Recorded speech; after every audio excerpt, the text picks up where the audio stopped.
Hello, world. Good morning. I'm so excited to get started off today. We've got Nick from Founders Live. So, why don't you tell us a little bit about Founders Live and for people who don't know who Nick is? Yeah, hello. Thanks for having me. And Founders Live is a global platform for entrepreneurship and founders that are building really cool companies all around the world. And we're both an online community and social platform that has incredible articles, videos, chats, education, and inspiration on there. And then at the same time, we actually couple that with a growing community of pitch events that I started in Seattle. I started everything about, it all started in 2015, but we started growing in 2017, and we now have physical events, pitch competitions in almost 50 cities globally, which really are celebrations of entrepreneurship and really fun events that highlight the talent coming out of those cities. And so we're growing pretty rapidly and really excited. And it's amazing. And I can say, just in the few months that I've been involved with your community, it's been an incredible experience for me. Literally, I've been able to connect with these really driven, positive thinking founders and entrepreneurs from all over the world. There's such an incredible excitement and energy in this community that you're building. So I even just want to express my thanks to you. And I'm really excited to see where it's going to go. Do you Well, have dreams and yeah. visions for where you see it going?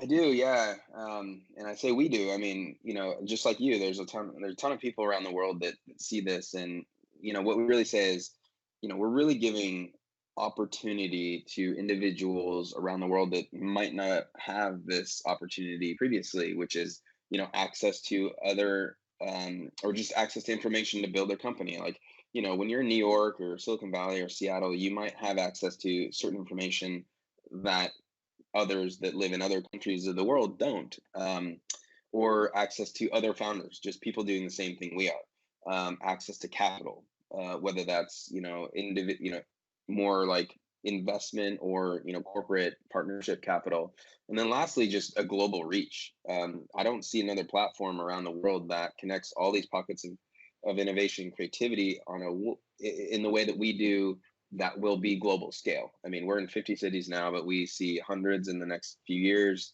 and basically creating this global media channel that gives reach and distribution to a company that they could be in Nairobi, Kenya, they could be in Nashville, they could be in Buenos Aires, Argentina. So this whole thing is taking shape. It's fun, and I can just say it's only just beginning. It's awesome. But I know that this was not the way you always started out. So can you tell us a little bit about your origin story? I don't think it's always been a clear path to success. Yeah, I mean, for me personally, I've been an entrepreneur in some way, shape, or form pretty much my whole life, but everything got a lot more serious. I mean, long story short, I quit my previous career and full-time job in 2011, and right around actually about now. So in the fall of 2011 was my very first real startup experience, as a CEO and founder.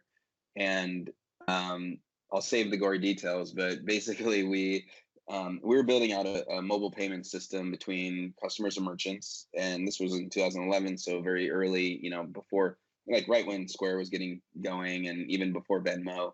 And we didn't do the right things, which you can ask me and I'll talk about in a second. But that experience, I mean, basically about a year and a half, 2 years, and just kind of cratered.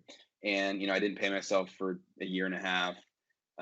Really just tried to survive, and didn't wasn't I was not personally in the right place, and that was just a frustrating, not awesome experience. But I had to go through it. I had to go through learning what it's like to face plant, so that the foundation actually is the beginnings of Founders Live. Yeah.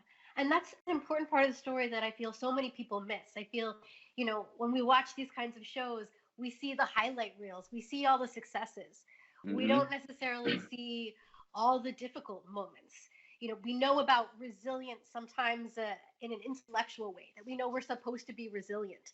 But when you're actually in the middle of it, can you speak to some of that? Just some of the low points and what you learned and what it's like to be able to go through that and come out on the other side? Oh, yeah, I mean, resilience is probably the word that, yeah, there's a few words I would associate with entrepreneurship, but number one is resilience. But let me add right there, you also need to know when it's time to like cut the line for this project. Doesn't Mm-hmm. mean you're not resilient as an entrepreneur, but Right. Mm-hmm. like, having that balance of like, how long do I hold on and when do I stop?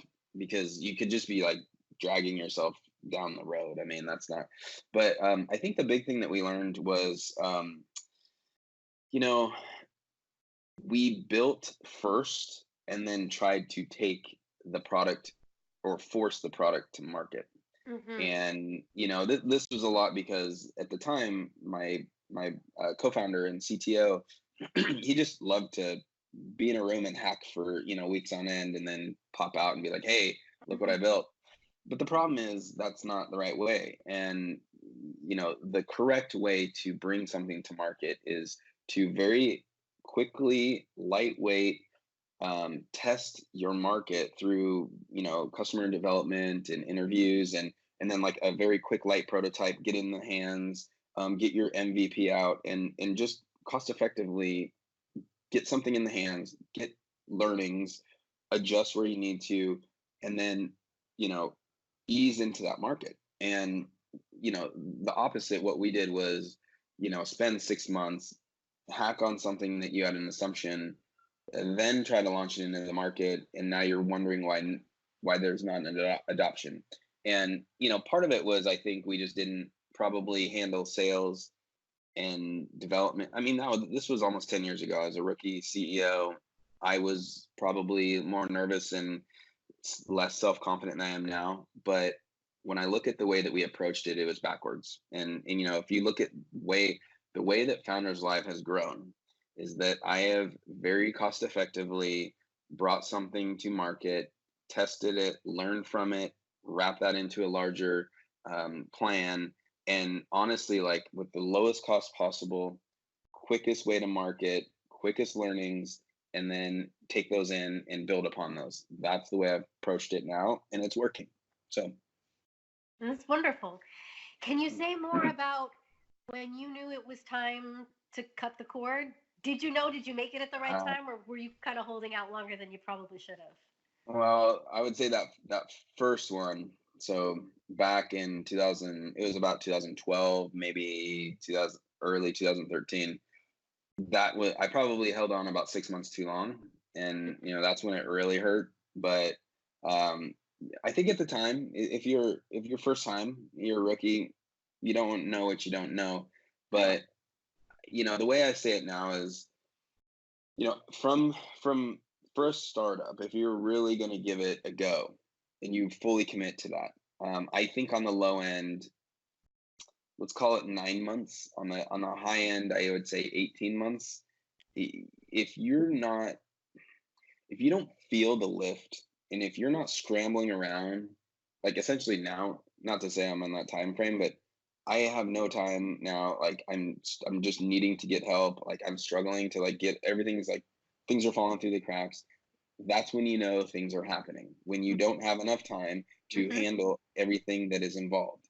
But if you're 18 months in and you're like still feeling like you're pushing the boulder up the mountain with all of your might and nothing's happening, it's probably time to cut. And these are personal decisions for sure. And I don't want to tell someone to give up on their dream, but I would tell you that the amount of time that you're spending here that's not working, you're not getting the opportunities that you would have over here that might be with another startup, another opportunity to build another company.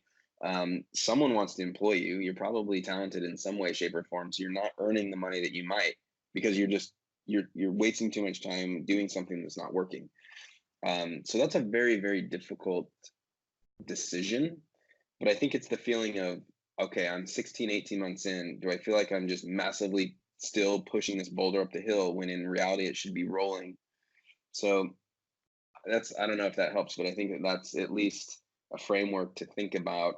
I think 6, 8, 9 months is too early. You're still Mm-hmm. trying to like bring things to market, but a year and a half in, you got to be having something happen. Mm-hmm. No, that's great. One of the reasons I love talking to you is I feel you have such a great perspective on what's really happening in the entrepreneurial community globally Hmm. because of this great organization you've built.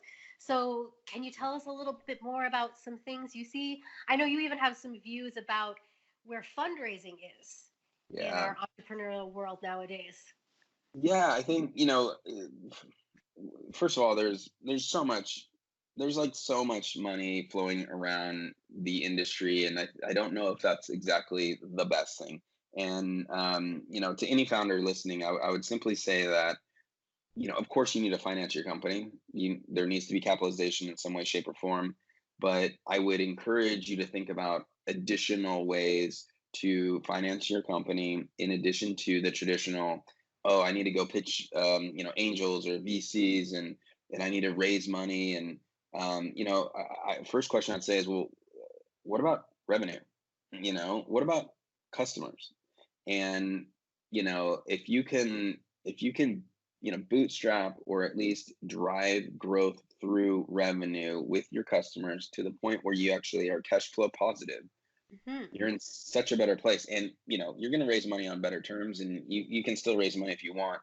But I've heard too many conversations, and I've talked to too many founders recently that have experienced the negative aspects of raising money from traditional venture capitalists. And quite frankly, it's the moment that the money hits the bank and the docs are signed, you are signing up for it's a rocket ship up or down.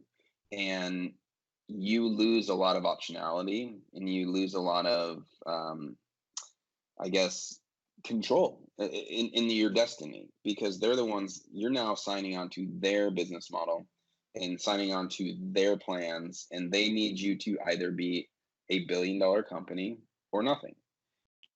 And how does that feel to, like, now basically lose, you have a vision, you want to build something, you have this, your timeline might be 15, 20 years. Well, their timeline is 8 to 12 years.